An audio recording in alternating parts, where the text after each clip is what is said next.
Welcome to the bold analysis, ladies and gentlemen.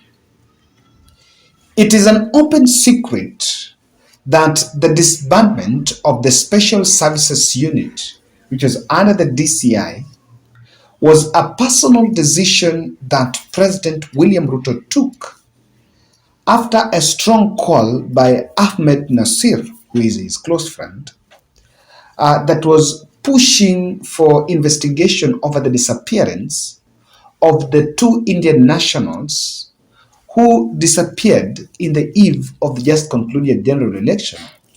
And Dennis Situmbi confirmed that the two Indians were actually ICT experts that were supposed to work under Kenya Kwanza. So that is it. Even though it has been treated as a plan on DCI reforms, at the campaign trail, Kenya Kwanza really was had a very ugly outburst with the current, with the DCI judge, former DCI judge Kinoti. Danstan Omari, a lawyer that is representing 4 members from the Special Services Unit that were arrested and grilled, is opening a lid on what exactly is playing out and the real mission of William Ruto with the officers that are being grilled. Kindly subscribe to our channel, click the notification bell, and also like our video. And to say thank you to Chris Kumekucha. I just realized he shared our video, the interview with Ruben Kigame, and it's trending in the channel. You can still check it out, and of course, understand also the part 2 is available. But I want us to start here. Let's look at a series of these 2 shakeups at the NPS within the last 7 days. And there is a latest development that have happened even today, the 23rd, that coherently points to a specific direction. But get this. After Mohammed Amin was handpicked to replace George Kinoti as the new DCI, Mohammed Amin was the head of National Police Internal Affairs Unit. So when he was picked to head, to be picked to the DCI, former anti-terror police unit boss, John Gidomo, was promoted to that AIC. But that was not, he did not stay there long. And after that, he was again demoted. He was demoted. And remember, he was there, that is Jomo Gashomo, if I'm not wrong, if I've got the name right. He was demoted within 21 hours after he was taken to that position, because he was also to be investigated, because by the time the disappearances they're talking about were happened, he was in office between 2019, that was April 2019 to July 2022 this year, when that position was taken over by some blue gentleman there. So that is one. You see the way the shift was done, and within 21 hours, things change.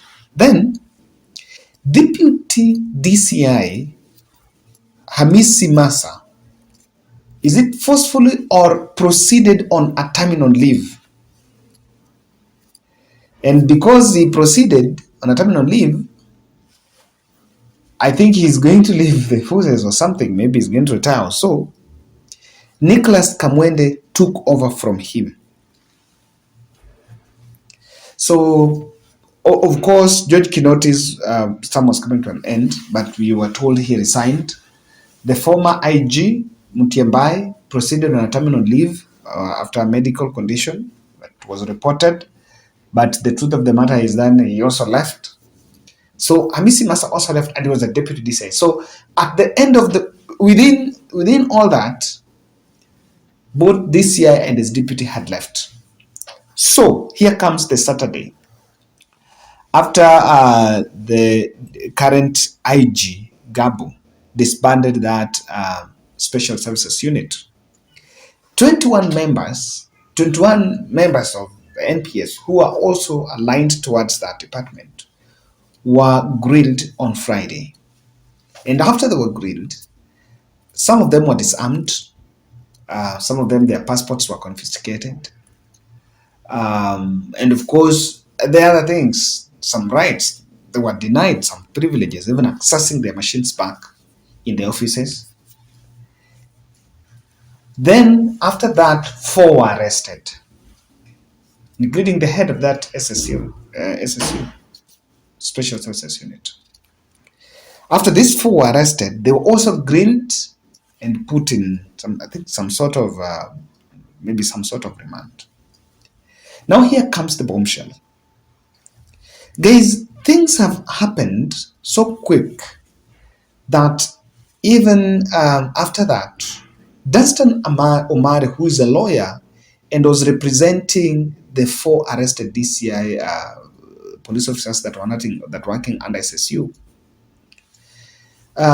came out in public and told the media that the officers are saying they're being asked to frame their bosses. And if they frame their bosses to be responsible for the disappearance of the Indian nationals, and I think other cases that have been reported, then they would be put under witness protection. That, to me, is where things go wrong. Because in the mind of, according to, and I know sometimes you don't believe what lawyers are saying, because lawyers sometimes also just bring narrative to wipe the emotions of the public. But this statement is very dangerous, and it hurts the integrity of Kenya Kwanza's move over the police reforms. It actually turns the whole thing political. And that's something that should actually worry Deputy President. Not Deputy President, President William Ruto. Is it a coincidence? And I am one person that is still just getting to understand. Within just this week, all these things are happening. Photographer, the DCI photographer, Boniface Muganda, was hit and was killed on a hit and run accident along Eastern Bypass.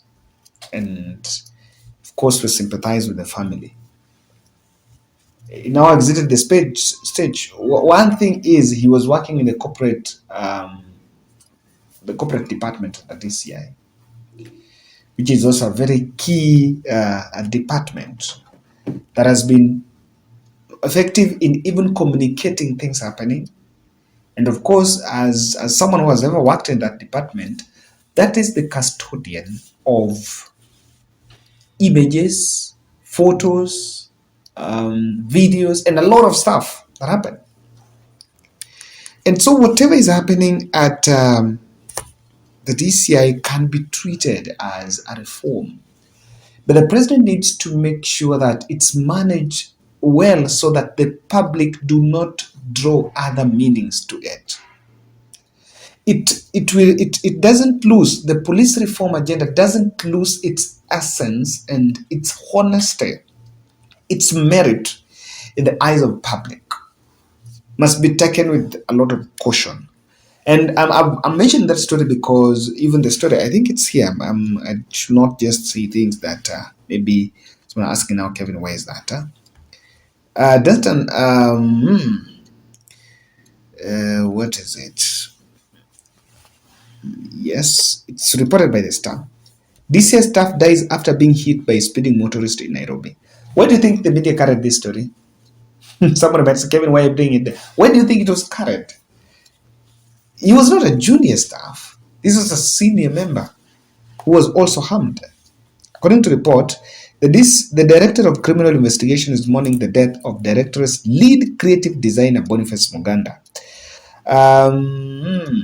Muganda, who is attached to the Corporate Communications and Public Affairs Unit, was headed home on his motorbike when a speeding motorist hit his bike and took off, leaving the officer sprawled on the tarmac meters away from his back. You may choose to read more from it, but my work was as easy as just making you also understand and also make that. So the issue here is, with what lawyer Danstan Omari is saying, it points out a motive that will not serve and erodes the reform agenda because that process is infiltrated. Let me tell you. What William Ruto should actually understand from the kind of information that is spewing, that the lawyers are speaking about this issue, is that the process of disbanding and even investigating is infiltrated, and it's possible. You know, even the person framing these questions, the person framing such a charge sheet to these, and even the people that are arrested telling this to their lawyers and coming out, and this is getting to the media, all that web tells you that the cases, or rather that process, is going to take a political angle. And when it takes a political angle, it does not serve the purpose, because when the politician is involved in it, it changes everything. And that is why this must be done with a lot of caution. And I think the communication, if I was at DCI, the communication team must do better. And this is what is playing out. Acrimony is already building between these departments under the NPS. This acrimony is building. The acrimony, one is under Special Services Unit was under DCI, and they're being investigated by the Internal Affairs Unit. Let me tell you, this is a police officer investing another police officer. What do you expect? And the language of you are fixing X, you're fixing so, it's already coming, and it fights back. The only new person in this whole process is the president. From the new DCI to everyone, all these people have been here. And so it keeps on evolving. But this is what I also get very positive from it. When they are pushed to the corner, it intimidates other wild officers, because the truth of the matter here is there are also men in uniform that are wild. It intimidates others that also are wild. That if you do something wild and you see the kind of treatment that your peers are going through, or the experience your peers are going through, it creates the fear amongst them, and then the ones that will want to do monkey business will not even dare do so. Kinoti factor will attract bigger forces, and the reform agenda might lose the track.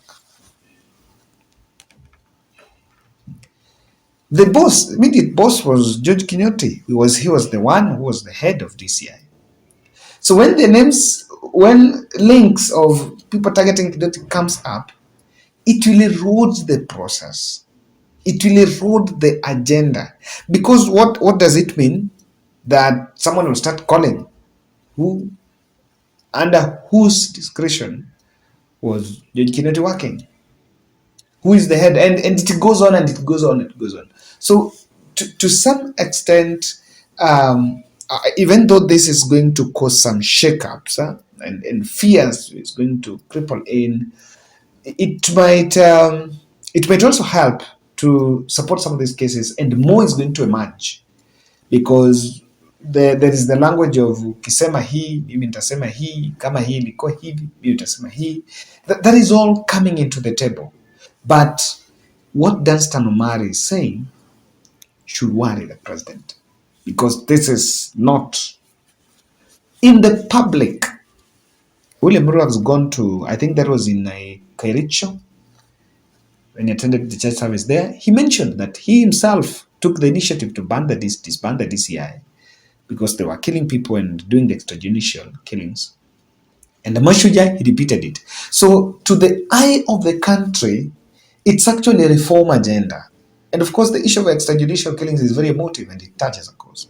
So it touches, but again, it's not what exactly people want to consume.